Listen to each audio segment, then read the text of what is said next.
High, আজকে এসে গেছি একটা বহু পুরনো ব্যাগ নিয়ে।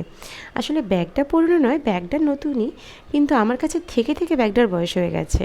5-6 বছর আগে ট্রেনে যাওয়ার সময় এই ব্যাগটা কিনেছিলাম। তো তখনই দেখে মনে হয়েছিল ব্যাগটাতে কিছু না কিছু আমি আঁকবো। তো এতদিন বাদে ব্যাগটাকে আবার সব কিছু গোছাতে গিয়ে খুঁজে পেয়েছি। তাই দেখেই মনে হলো না, এবার তো এর উপরে কিছু আমাকে আঁকতেই হবে।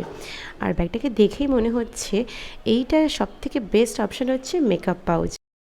আর সামনেই দিদির জন্মদিন আসছে, তাই ভাবলাম দিদির জন্য একটা ছোট্ট মেকআপ পাউচ বানিয়ে ফেলি, ওর ছোট্টখাট্ট মেকআপের জিনিসগুলো রাখার জন্য। আর আমার না নিজের হাতে বানানো কোনো জিনিস কাউকে গিফট করতে বেশ লাগে, সেটা যতই ছোট হোক না কেন। আর আমার মনেও হয় যে সামনের মানুষটা দোকানের যে কোনো গিফটের থেকে আমার হাতের বানানো জিনিসটা পেয়ে বেশি খুশি হয়।